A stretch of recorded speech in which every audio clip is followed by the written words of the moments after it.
चूंकि अरहेनियस का जो सिद्धांत था वो एक सीमित क्षेत्र के लिए था, सिर्फ जलीय विलयन के लिए ही दिया था उन्होंने, इसलिए इसे और विस्तृत करने के लिए ब्रॉन्स्टन और लॉरी नाम के साइंटिस्ट ने सन 1923 में अम्ल और क्षार को बताने के लिए एक नया सिद्धांत प्रतिपादित किया, जिसे हम ब्रॉन्स्टन लॉरी धारणा या ब्रॉन्स्टन लॉरी कॉन्सेप्ट कहते हैं।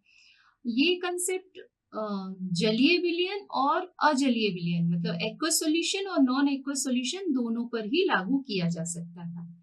इस सिद्धांत के अनुसार अम्ल वे पदार्थ होते हैं जिनमें प्रोटॉन दान करने की प्रवृत्ति होती है, यानी जो एसिड है वो क्या है, प्रोटॉन डोनर है, जो क्या कर रहे हैं, H प्लस दे रहे हैं। तो जो H प्लस डोनर है वो क्या है, एसिड।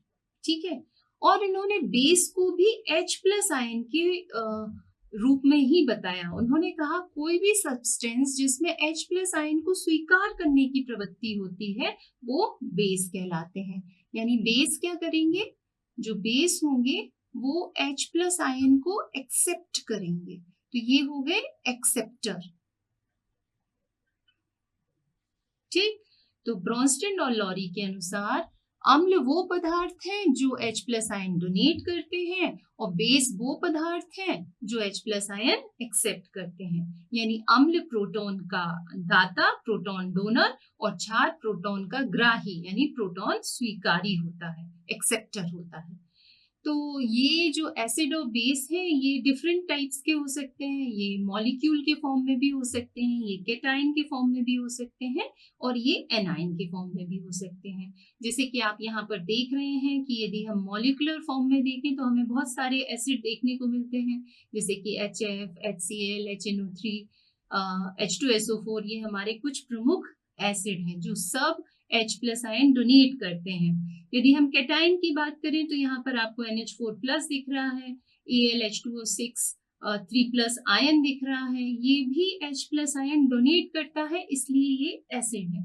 ठीक इसी प्रकार कुछ एनायन भी होते हैं जो कि H प्लस आयन डोनेट करते हैं, जैसे HSO4 माइनस, FCO3 माइनस, ये सब H प्लस आयन डोनेट करते हैं, इसलिए ये सब एसिड है। ठीक इसी तरीके से यदि आप बेस को देखें तो बेस में आप मॉलिक्यूलर फॉर्म में यहाँ पर NH3, N2HO4, NH2OH देख रहे हैं, ये सभी H प्लस आयन एक्सेप्ट करते हैं। तो चूंकि ये H प्लस आयन एक्सेप्ट करते हैं इसलिए ये सब क्या है, क्षार है, बेस है। यदि केटाइन के फॉर्म में आप यहाँ पर देखें तो ये आपको दिख रहा है AlH2O5OH 2 प्लस आयन, जो कि H प्लस आयन एक्सेप्ट करता है, इसलिए ये बेस है। एनाइन के फॉर्म में यदि हम देखें तो जितने भी निगेटिव आयन हैं जैसे F minus, HCO3 minus, OH minus, ये सब H प्लस आयन एक्सेप्ट करते हैं, इसलिए ये सभी बेस कहलाएंगे। तो जो हमने देखा कि मॉलिक्यूलर फॉर्म में हो, यदि वो H प्लस आयन डोनेट कर रहा है तो एसिड है। जैसे कि यहाँ पर हम एक एग्जाम्पल लेते हैं HCl, तो HCl मॉलिक्यूलर फॉर्म में है पर ये H प्लस आयन डोनेट कर रहा है, इसलिए ये एसिड है। ठीक है, इसी तरीके से हमने केटाइन को देखा था, जैसे हम AlH2O6 3 प्लस आयन ले रहे हैं, यदि ये H प्लस आयन निकालता है तो क्या बन जाएगा, तो हमने देखा कि ये H प्लस आयन निकालता है और किस में कन्वर्ट हो जाता है, AlH2O5 और OH माइनस, इस पर 2 प्लस चार्ज हो जाएगा। तो ये भी एक एसिड है क्योंकि H प्लस आयन दे रहा है। ठीक इसी तरीके से HCO3 माइनस, तो ये इसके पास भी अभी H प्लस आयन है, ये दे सकता है, इसलिए ये भी क्या कहलाएगा, एसिड। तो ये तीनों हमने एक मॉलिक्यूलर फॉर्म, एक केटायनिक फॉर्म और एक एनायनिक फॉर्म यहाँ पर देखा। ठीक इसी तरीके से आप बेस में भी देख सकते हैं कि जो हमारा बेस है उसमें भी मॉलिक्यूलर फॉर्म में जैसे हमने बात की, जैसे NH3 है तो ये एक्सेप्ट कर सकता है H प्लस को और क्या बना लेता है, NH4 प्लस आयन बना लेता है। तो चूंकि H प्लस आयन ले रहा है इसलिए ये बेस है।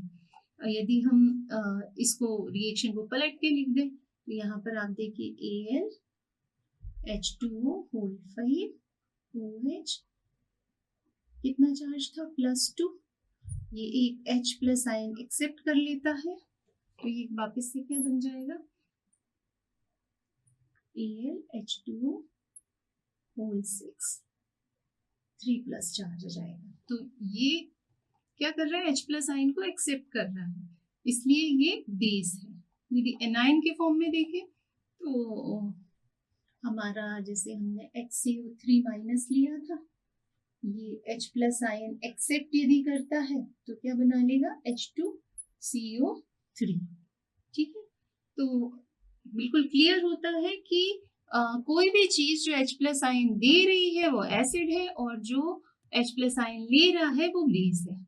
और यहाँ इस रिएक्शन से आप देख सकते हैं कि इन सभी रिएक्शन में, जैसे हम ये सेकंड वाली रिएक्शन देखें कि H प्लस आयन निकलने के बाद जो चीज बची वो चीज बेस का भी काम कर रही है। क्लियर, यहाँ पर हमने यहाँ क्या निकाला था, H प्लस आयन इसने दिया था तो ये वाला पार्ट बना, यानी कि जब अम्ल से H प्लस आयन निकल जाता है तो जो पार्ट बचता है वो किसका काम करता है, बेस का। क्लियर, तो जब कोई एसिड प्रोटॉन निकाल देता है तो जो रिमेनिंग पार्ट होता है उसमें प्रोटॉन को एक्सेप्ट करने की टेंडेंसी आ जाती है और वो किसकी तरह काम करने लगता है, जैसे कि वो क्षार हो। ठीक इसी तरीके से जो क्षार है वो H प्लस आयन लेने के बाद जो पार्ट बन जाता है उसमें ये टेंडेंसी आती है कि वो H प्लस आयन क्या कर दे, निकाल दे, तो वो क्या बन जाता है, वो एसिड बन जाता है। तो यहाँ से एक नया कंसेप्ट आया कॉन्जुगेट एसिड एंड बेस का, जिसे हम हिंदी में संयुग्मी अम्ल व क्षार कहते हैं। तो वे अम्ल और क्षार जिनमें केवल एक प्रोटॉन का अंतर होता है कॉन्जुगेटेड पेयर यानी संयुग्मी जोड़ा बनाते हैं, अर्थात वो संयुग्मी अम्ल और क्षार कहलाते हैं। क्या कहा कि वो अम्ल और क्षार जिनमें सिर्फ कितने का अंतर हो, सिर्फ एक प्रोटॉन का अंतर हो, कॉन्जुगेटेड एसिड और बेस कहलाते हैं। इसका उदाहरण हम देखते हैं कि मान लीजिए हमारे पास HCl है और H2O है। ठीक है, तो हम जानते हैं कि HCl क्या होता है, एसिड, ये क्या करेगा, H प्लस आयन देगा। H2O अभी हमने देखा था मॉलिक्यूलर फॉर्म में H2O बेस है, तो ये हमारा एसिड है और ये हमारा बेस है। जब ये रिएक्शन होगी तो ये H प्लस आयन बेस को देगा, बेस H प्लस आयन को एक्सेप्ट करेगा, यहाँ पर H3O प्लस बनेगा और साथ में बनेगा Cl माइनस। तो अब कॉन्जुगेटेड एसिड और बेस के हम यदि पेयर बनाए तो यहाँ आप देखिए HCl और Cl माइनस, HCl से जब H प्लस आयन निकल गया तो जो रिमेनिंग पार्ट बचा Cl माइनस, इसमें H प्लस आयन लेने की टेंडेंसी आ गई, यानी अब ये किसका काम करेगा, बेस का काम करेगा। ठीक है, तो ये हमारा, इसको मैं C और लिख देती हूँ, कॉन्जुगेट बेस बन गया, मतलब ये एसिड है और ये हमारा इसका कॉन्जुगेट बेस हो गया, तो ये पेयर हो गया, इसे हम बोलेंगे कॉन्जुगेट पेयर। ठीक है, ठीक इसी तरीके से आप देखिए ये हमारा बेस था और इस बेस ने जब H प्लस आयन एक्सेप्ट कर लिया तो अब इस पार्ट में ये टेंडेंसी आ गई कि ये वापस से क्या बना ले, H2O बना ले और H प्लस आयन डोनेट कर दे। तो जो H प्लस आयन डोनेट करेगा वो क्या बन जाएगा, वो एसिड बन जाएगा। और इन दोनों में देखिए सिर्फ एक ही प्रोटॉन का अंतर है। तो ऐसे एसिड और बेस जिनमें एक प्रोटॉन का अंतर होता है वो हमारे क्या कहलाते हैं, कॉन्जुगेटेड पेयर। तो ये भी एक कॉन्जुगेटेड पेयर बन गया यहाँ पर। ठीक है, तो इस तरीके से हमने एसिड और बेस, कॉन्जुगेटेड एसिड और बेस के बारे में यहाँ देखा और हमने समझा कि कोई भी स्ट्रॉन्ग एसिड जो है जब बेस बनाएगा तो आप देखिए HCl क्या है, स्ट्रॉन्ग एसिड है, यानी ये फटाक से H प्लस आयन दे देता है, बहुत ही जल्दी आयनाइज होता है, H प्लस आयन दे देता है। और जब ये H प्लस आयन निकलने के बाद ये जो Cl माइनस आयन बना, इसमें H प्लस आयन को लेने की टेंडेंसी तो होगी पर बहुत कम होगी, क्योंकि इसकी टेंडेंसी ज्यादा क्या है, H प्लस आयन देने की। इसका मतलब हुआ कि जो स्ट्रॉन्ग एसिड है उसका कॉन्जुगेटेड बेस हमेशा कैसा होता है, वीक होता है। इसी प्रकार जो आपका वीक एसिड होगा उसका कॉन्जुगेटेड बेस हमेशा स्ट्रॉन्ग होगा। फॉर एग्जाम्पल हम यहाँ पर लेते हैं CH3COOH। एसिटिक एसिड, है ना। ये किससे रिएक्शन कर रहा है? H2O से। और जब ये रिएक्शन करेगा तो क्या बनाएगा? CH3COO माइनस और H3O प्लस। ठीक, यहाँ पर आप देखेंगे ये रिएक्शन दोनों डायरेक्शन में होती है। ये वीक एसिड है, यानी इसकी ये H प्लस आयन डोनेट तो करता है मगर इसका आयनाइजेशन बहुत कम होता है। इसकी tendency H plus ion donate करने की बहुत कम है, इसलिए ये वीक एसिड है। तो वीक एसिड से जब एक H प्लस आयन निकल गया तो रिमेनिंग पार्ट क्या बचा? CH3COO minus. और इसमें ये टेंडेंसी कैसी होगी? बहुत ज्यादा होगी कि ये H प्लस आयन को एक्सेप्ट कर ले, इसलिए ये स्ट्रॉन्ग बेस बन गया। ठीक है, तो ये यदि आपका एसिड वीक एसिड है तो उसका जो बेस होगा वो स्ट्रॉन्ग बेस होगा कॉन्जुगेटेड पेयर के लिए। यदि आपका स्ट्रॉन्ग एसिड है तो जो बेस बनेगा वो वीक होगा। तो इस प्रकार हमने देखा कि जो ब्रोंस्टन-लॉरी अवधारणा है वो एसिड और बेस की जो व्याख्या है वो बहुत अच्छे तरीके से करती है, बहुत ही सरल तरीके से एसिड और बेस के बारे में बताती है। यदि हम इसकी उपयोगिता देखें तो सबसे बड़ी उपयोगिता तो इसकी ये है कि ये एसिड और बेस की जो एक्सप्लेनेशन है वो किसी एक विलायक यानी जल तक सीमित नहीं है। ये जलीय विलयन में तो एसिड और बेस को बताती ही है, साथ साथ अजलीय विलायकों जैसे हमारे ऑर्गेनिक सॉल्वेंट है उसमें भी एसिड और बेस के एक्सप्लेनेशन को बहुत ही अच्छे तरीके से समझाती है।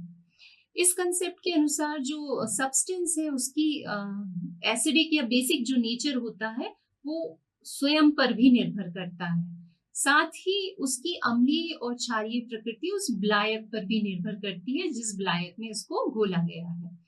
साथ ही इस अवधारणा के द्वारा हम सॉल्ट हाइड्रोलिसिस यानी कि जलीय अपघटन को भी आसानी से समझा सकते हैं। पर यदि इसकी कमियों की बात करें तो सबसे बड़ी कमी ये है कि ये अवधारणा सिर्फ प्रोटॉन के आदान प्रदान पर बल देती है, पर बहुत सारे एसिड और बेस ऐसे होते हैं जिन पर प्रोटॉन नहीं होता, जो प्रोटॉन को स्वीकार नहीं करते। तो वो क्यों एसिड हैं या वो क्यों बेस हैं, इसके बारे में ये कंसेप्ट कुछ नहीं बताता। यानी कि बहुत सारी एसिड बेस रिएक्शंस ऐसी होती है जिसमें प्रोटॉन का कोई रोल ही नहीं है।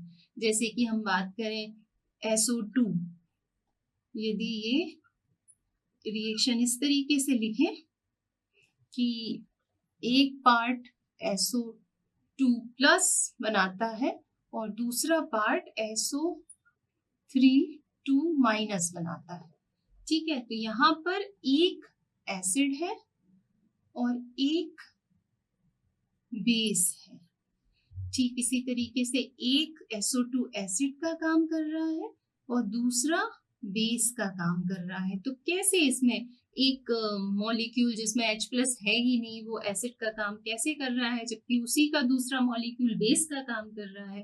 तो ऐसी रिएक्शन जिसमें हाइड्रोजन आयन का कोई इन्वॉल्वमेंट है ही नहीं, उसके लिए ये एसिड बेस रिएक्शन कैसे हो रही है, इसके बारे में ब्रोंस्टन-लॉरी कुछ नहीं बता पाते।